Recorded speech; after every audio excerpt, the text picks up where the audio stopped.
नागकवचं नागराजस्य देवस्य कवचं सर्वकामदं ऋषिरस्य महादेवो गायत्री छन्दैर्हृतः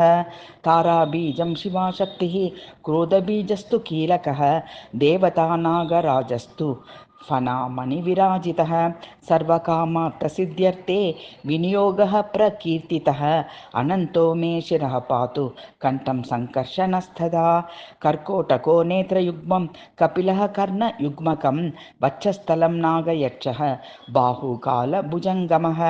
उदरं धृतराष्ट्रश्च वज्रनागस्तु पृष्ठकं मर्माङ्गमश्वसेनस्तु पादावश्वतरोवतु वासुकिः पातु मां प्राच्ये आग्रेयां तु धनञ्जयः